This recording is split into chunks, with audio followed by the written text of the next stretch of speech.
Venezolanos en el infierno, familiares de detenidos en El Salvador exigen respuestas al gobierno de Maduro por el destino de los deportados. Trump pierde terreno. La justicia bloquea su ambicioso plan de deportación masiva y abre la puerta a una guerra judicial. Corrupción al más alto nivel. Ollanta Humala condenado a 15 años por recibir sobornos de Odebrecht y Venezuela. Bienvenidos sean todos a nuestra emisión matutina de Impacto Venezuela, hoy miércoles 15 de abril.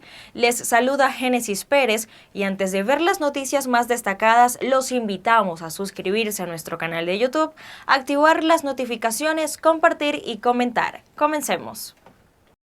Familiares de los venezolanos deportados desde Estados Unidos al Centro de Confinamiento del Terrorismo en El Salvador protestaron tras cumplirse un mes del traslado de los primeros 238 connacionales y exigieron a la administración de Nicolás Maduro que brinde información sobre las diligencias que llevan los abogados contratados por el oficialismo.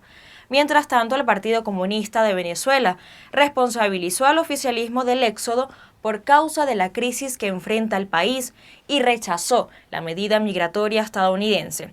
Estefanía García con los detalles. A un mes de la deportación de 238 venezolanos a la cárcel del terrorismo en El Salvador, sus familiares protestaron en Caracas exigiendo información al gobierno de Nicolás Maduro sobre las gestiones legales. Aseguran que hasta la fecha el bufete de abogados contratados por el chavismo no ha dado ni una sola respuesta. Señalaron que tienen al menos 30 días sufriendo por desconocer el paradero exacto de sus familiares y su estado de salud. Añadieron que estarían más calmados si los enviados al SECOT fuesen delincuentes reales, pero aseveraron que presuntamente la mayoría de estos jóvenes no tienen antecedentes penales. Señor Bukele, le pido como madre por todos los que están allá que nos permita la fe de vida, que estamos en Semana Santa y usted es creyente en Dios como todo, que se ponga la mano en el corazón y que le pedimos que en esta semana Dios le permite entendernos. La petición que nosotros le hacemos al gobierno, tanto de aquí como los gobiernos extranjeros, los de El Salvador, los de Estados Unidos, que se pongan la mano en el corazón y tengan humanismo y por favor, que se aboquen a esto y nos devuelvan a nuestros muchachos. Por lo menos ahorita, más de uno estamos en la necesidad de por lo menos escucharlo.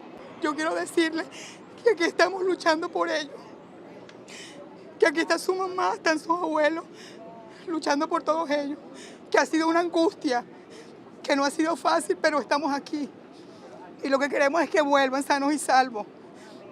Le pedimos a nuestro presidente que siga ayudándonos y apoyándonos como lo ha hecho hasta ahora. El Partido Comunista de Venezuela rechazó la política migratoria impuesta por Estados Unidos y responsabilizó al oficialismo por el masivo éxodo de venezolanos, argumentando que la crisis que atraviesa el país es la causa principal de la migración forzosa. El PCV consideró inaceptable que los venezolanos sean tratados de esta manera en otros países y exige a Maduro tomar medidas contundentes para proteger los derechos de sus ciudadanos en el extranjero. Al condenar las políticas de agresión, persecución, criminalización y deportación que ejecuta el gobierno de Trump, también aprovechamos para hacerle un llamado al gobierno venezolano para que tome medidas de atención a las y los compatriotas. Recordemos que el presidente de la Asamblea Nacional, Jorge Rodríguez, en reiteradas ocasiones ha mencionado que el gobierno madurista no dejará solo a los migrantes deportados y que agotarán los mecanismos hasta verlos liberados. Los queremos a todos de vuelta,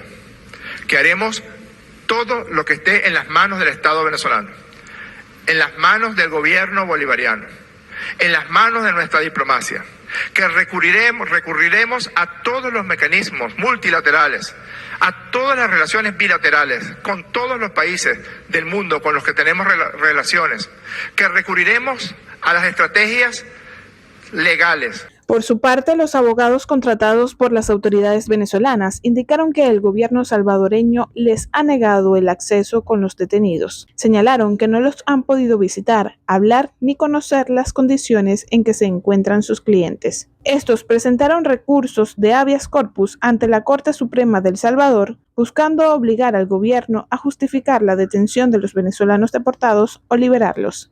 Stephanie García, Impacto Venezuela. Interactuemos con nuestra pregunta del día de Impacto Venezuela. De lunes a viernes la consigues en todas nuestras plataformas digitales. La de hoy es la siguiente. Tras cumplirse un mes, los familiares de los venezolanos deportados al controvertido centro de confinamiento en El Salvador han alzado la voz exigiendo al gobierno de Nicolás Maduro que brinde información sobre el estado de los detenidos, mientras que el Partido Comunista de Venezuela responsabiliza al oficialismo de la crisis migratoria. En medio de este drama y la presión sobre el gobierno venezolano, ¿considera usted que Maduro debe hacer un esfuerzo mayor para proteger a los deportados o es tarea de Estados Unidos y El Salvador? Argumenta tu respuesta. Los comentarios están a tu disposición y te leemos en la emisión estelar. A pesar de su promesa de ejecutar la mayor operación de deportaciones en la historia de Estados Unidos, la administración Trump enfrenta serias trabas legales y operativas. Esta semana, una jueza federal bloqueó su intento de anular el parole humanitario, intensificando el pulso entre el Ejecutivo y el Poder Judicial en torno a la política migratoria.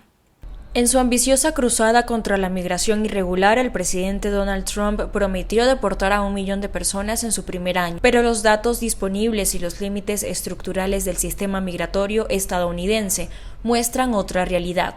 Hasta ahora las deportaciones ni siquiera alcanzan el ritmo del último año de Biden. El plan impulsado por su asesor Stephen Miller choca con múltiples barreras. Solo hay 700 jueces para más de 3.7 millones de casos migratorios pendientes.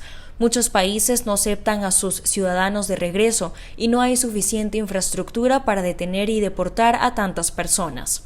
Además, el gobierno ha iniciado una ofensiva paralela: acabar con el parole humanitario, un programa que desde 2022 ha dado estatus legal temporal a más de 530,000 venezolanos, cubanos, haitianos y nicaragüenses. Esto sigue a la orden del presidente en su primer día, ordenando a su gobierno usar todos los recursos y autoridades necesarias para frenar el ingreso de inmigrantes ilegales al país y para tener total control operacional de las fronteras de los Estados Unidos de América. En paralelo, el gobierno ha dejado de publicar estadísticas migratorias oficiales, dificultando el escrutinio público, aunque ha aumentado el número de arrestos, más de 240,000 en lo que va del año. Las deportaciones apenas alcanzarían 212,000. En este clima de opacidad, la administración también ha utilizado casos como la deportación de 200 venezolanos acusados de pertenecer al Tren de Aragua, muchos sin pruebas, para demostrar fuerza. El presidente Trump y nuestro gobierno no van a descansar hasta que cada uno de estos delincuentes sean expulsados del país. La seguridad nacional es muy importante para aceptar menos que eso. Más allá del simbolismo, los analistas lo tienen claro. El millón de deportaciones no es un plan realista, sino un eslogan de alto impacto con consecuencias humanas profundas para quienes viven dentro del país bajo miedo o con estatus legal temporal. Tenemos más información en nuestra sección Impacto en 60 segundos. La presidenta de México, Claudia Sheinbaum, afirmó que su gobierno está preparado para una nueva ola de deportaciones desde Estados Unidos, luego de recibir más de 24,000 personas deportadas en 8 semanas. México mantendrá 10 centros de atención en la frontera norte para asistir a los deportados y brindará apoyo a través de sus consulados.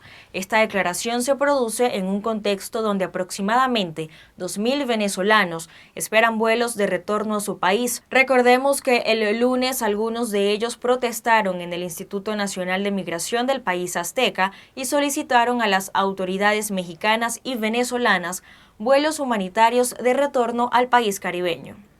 3 venezolanos fueron arrestados en Chile por presunta participación en un ataque contra un comandante de gendarmería en Cauquenes. Se le imputan los delitos de homicidio frustrado y amenazas. Además, la Fiscalía los vincula con la organización criminal transnacional Tren de Aragua. Durante los allanamientos, la policía incautó armas y municiones. Este hecho se suma a una serie de amenazas y ataques recientes contra funcionarios de gendarmería en Chile. Condenan a expresidente Humala a 15 años de prisión en Perú por caso Odebrecht. La justicia peruana condenó este martes a 15 años de prisión al expresidente Ollanta Humala tras hallarlo culpable de lavado de activos por recibir aportes ilegales de la constructora brasileña Odebrecht y del gobierno de Venezuela para sus campañas de 2011 y 2006 respectivamente. La justicia peruana condenó el martes a 15 años de prisión al expresidente Ollanta Humala tras hallarlo culpable de lavado de activos por recibir aportes ilegales de la constructora brasileña Odebrecht y del gobierno de Venezuela para sus campañas de 2011 y 2006. Al señor Ollanta Moisés Humala Tasso la pena de 15 años de pena privativa de libertad efectiva, la misma que debe ser ejecutada de manera provisional de conformidad al artículo 402.2 del Código Procesal Penal. El exteniente coronel de centroizquierda que gobernó Perú entre 2011 y 2016 fue detenido en la sala de audiencias al término de la lectura del fallo de primera instancia, que será apelado por la defensa del expresidente. Se convierte en el segundo exgobernante condenado por la justicia de su país de un total de 4 exmandatarios salpicados por la trama de corrupción de Odebrecht en Perú. Alan García, quien se suicidó en 2019 antes de ser detenido, Pedro Pablo Kuczynski, aún investigado, y Alejandro Toledo Heredia, también fue condenada a 15 años de cárcel por lavado de activos, y la jueza ordenó su captura tras no asistir a la lectura de la sentencia. De acuerdo con la fiscalía, ambos habrían ocultado que recibieron $3 millones de Odebrecht para la campaña de 2011 que lo llevó a la presidencia. Además, según la acusación, que fue rechazada por la pareja durante el juicio, también habrían desviado unos $200.000 enviados por el entonces presidente de Venezuela, Hugo Chávez, a través de una empresa de ese país para su fallida campaña de 2006. El escándalo de sobornos y corrupción de Odebrecht salpicó varios países de América Latina. La constructora brasileña reconoció en 2016 haber repartido decenas de millones de dólares en coimas y donaciones electorales ilegales en Perú desde inicios del siglo XXI. Así finaliza la emisión matutina de hoy. Para más información visiten nuestra página web impactovenezuela.com y nuestras redes sociales @ImpactoV. Información sin censura. Que pasen un excelente día.